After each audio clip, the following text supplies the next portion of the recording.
Queridas irmãs, queridos irmãos, o evangelho de hoje, ele se inicia com o tema do perdão. E aqui com um diálogo com Pedro. E nesse diálogo, há assim um jogo com o número 7. E esse jogo é simples de entender. O número 7, ele tem um valor simbólico nos textos bíblicos. E qual é o valor simbólico? Ele significa infinitamente. Então já a pergunta de Pedro já quer dizer, eu devo perdoar infinitamente o meu irmão? Ou aquele que peca contra mim? E Jesus exagera nesse 7, justamente para reforçar. É como se Jesus dissesse, olha, muito mais do que infinitamente. Então quer dizer, o perdão sempre deve ser exercido. Sempre. Essa é a prática do cristão. Mas aí eu tenho que entender exatamente o que é perdoar. Perdoar não é ser complacente com tudo. Eu também não perdoo o ato. O ato é errado. Se alguém fez alguma coisa contra alguém ou contra mim, e foi algo prejudicial, esse algo prejudicial não pode ser perdoado, porque é algo errado. Esse algo prejudicial, ele deve ser transformado, ele deve ser refletido, ele deve ser apreendido como algo errado. Mas ele não deve ser perdoado, no sentido de, eu aceito. Há pessoas que confundem o perdão com aquele coração mole, não é? Aquele coração que aceita tudo, não é? E assim, aceita o que o irmão fez. Não, perdão não é isso. Perdão não é aceitar e muito menos esquecer. O perdão também não é sentimental. Apesar dos textos bíblicos de hoje reforçarem muito a questão do sentimento, da raiva, da mágoa, o perdão ele não é sentimental. Muitas pessoas me param e me perguntam, padre, eu não consigo perdoar o meu irmão, porque toda vez que eu encontro com ele eu sinto uma mágoa dentro de mim. E aí eu tenho que responder, olha, isso é natural, porque você tem uma natureza humana, o teu irmão te fez um mal, ele abriu uma ferida em você, e essa ferida está aberta ainda. E só com o tempo, com a oração e tudo mais, você vai cicatrizando essa ferida. Mas o perdão não está aí. Essa ferida, esse sentimento de mágoa e tudo mais, é um sentimento que independe da tua vontade. E o perdão é um ato de vontade. Ele é um ato consciente. E o que é o perdão então? Se não é o desaparecimento daquela mágoa ou daquela raiva que eu tenho. Que é natural, que é o sentimento aflorando daquele mal que o irmão me fez. O perdão, ele é racional. O perdão é o reconhecimento de que o meu irmão é um ser humano. É o reconhecimento de que o outro é um ser humano. E como ser humano, como eu, ele pode errar. Ele pode cometer erros. Então o perdão tem duas faces aqui. A primeira é o reconhecimento mesmo. Não hipócrita, mas o reconhecimento mesmo que o outro é falho. E ele pode estar enxergando o mundo de uma forma errada, equívoca. E a segunda face do perdão é o ir até meu irmão, perdoá-lo, mas esclarecê-lo que ele está errado. Porque o perdão cresce, o perdão ele serve para o crescimento de todos. O perdão é, olha, você errou, isso não está certo. Você está vendo de uma forma equivocada as coisas. Você me feriu, como você pode ferir outras pessoas também. Você fez mal, você está fazendo mal, como você pode fazer mal para outras pessoas também, se você continuar dessa forma. Por isso que o perdão transforma. O perdão transforma por quê? Porque ele corrige. Ele vai e corrige. O perdão não é algo individual, que eu digo assim, estou perdoando.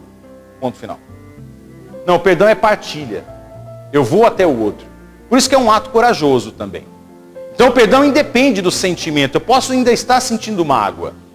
Mas isso é a ferida que está aberta. É o lado sentimental, emocional meu. Mas eu vou até o outro e conscientemente, procurando assim me diferenciar desse sentimento que eu tenho, racionalmente eu vou e perdoo o outro. E digo para o outro, olha, eu te perdoo, mas não perdoo o teu ato. O ato teu foi errado. Esse ato não pode se repetir, porque me magoou bastante. Como pode magoar outras pessoas também. Esse aqui é o ponto do perdão. E é um exercício que sempre deve existir entre nós e nós com os outros que estão lá fora. Por isso que o perdão faz parte da conversão humana. Porque nós vamos nos corrigindo mutuamente. Isso é importante. E o brasileiro, ou nossa mentalidade latina, ela é bastante hipócrita. Ela prefere não revelar ao outro o mal que o outro está fazendo e comentar com os outros o que o outro está fazendo. Nós reclamamos com outros o que me fizeram, ao invés de reclamar com aquele que fez. Ou seja, ir lá e perdoar e dizer, olha, isso está errado. Isso não pode.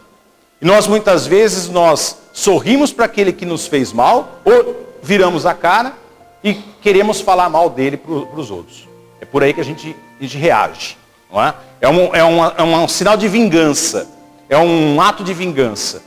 Já que nós não podemos realmente fazer o mal para o outro, então eu procuro espalhar para os outros, ou proclamar para os outros o mal que me foi feito por alguém.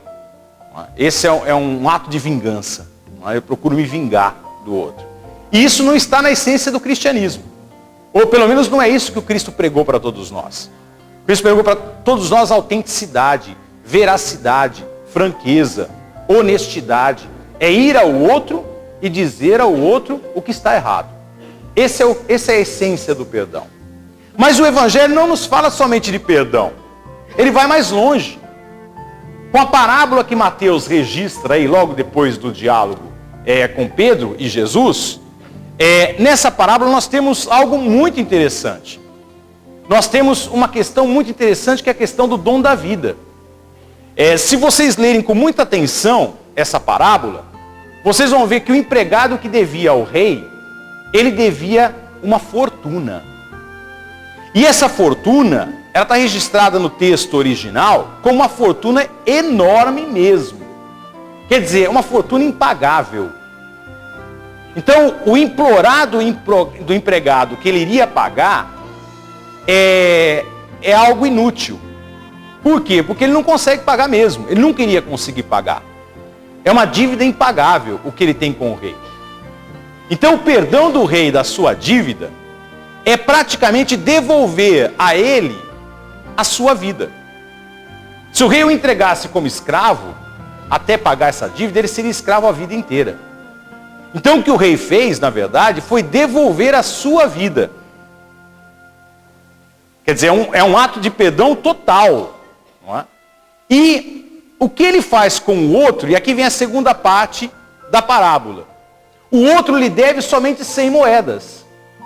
É uma dívida pagável. E ele é extremamente severo com o outro. Mesmo o outro tendo uma dívida pequena e pagável. E ele entrega o outro aos soldados, à justiça, até que ele lhe pague. Ou seja, o empregado aqui, ele consegue dividir o homem agraciado, o homem que está na graça do rei, do homem endividado. Aliás, do homem que tem devedores. Do homem que tem um devedor. Mas um devedor que pode pagar. Ele faz a divisão plena. E essa divisão completa entre ser amado do rei e ter a complacência do rei e ser severo com os outros é algo que nós temos no nosso cotidiano. O que quer dizer isso? Nós nos sentimos amados por Deus, nós queremos todas as vantagens, nós queremos passar muito bem. Se nós cometemos um erro no trânsito, a gente não quer ser multado, a gente quer que o guarda entenda a nossa situação, que eu estava com pressa, ou então que eu acabei de sair do casamento, então não vou para o bafômetro, não é? Ou então, enfim, eu passei no sinal vermelho porque eu tenho vários motivos. Então, enfim, a gente não quer ser multado porque tem motivos. Agora, se alguém nos fecha no trânsito, a gente fica extremamente irritado. Fala, pô, cadê os policiais? Não é? Alguém tinha que fazer alguma coisa aqui. É isso que está na nossa cabeça. É justamente o que está na parábola. Nós queremos tudo para nós. Tudo que for possível. Mas para os outros, nós somos severos. Nós somos extremamente severos. Um delegado estava conversando comigo hoje, essa semana, aliás, e ele me dizia o seguinte: Beto, é incrível. É na delegacia que você vê como o cristão espirra. Na hora H, que ele tem que pagar alguma coisa, na hora H, que ele sabe que ele está errado, aí ele espirra de todos os critérios e princípios que o cristão deve ter. De honestidade, de transparência. Ele mente na cara dura. Ele sabe que ele está mentindo. E mente. Por quê? Porque nós continuamos com aquela mentalidade de que venha a nós o vosso reino. Ponto final. Agora, por resto, seja feita a vossa vontade e a justiça. Não é isso? E a justiça. Essa é a mentalidade. Para os outros a justiça, para mim não, por favor. A misericórdia. Não é? Essa é a nossa mentalidade. E a mentalidade do cristão não é essa. A mentalidade do cristão é: não, vamos cumprir a justiça. O que é correto é correto. O que eu vou falar aqui parece ser fácil de falar, mas tem que ser vivido. Não é? Ou seja, se eu cometi um erro, eu tenho que pagar. Ponto final. E é digno isso.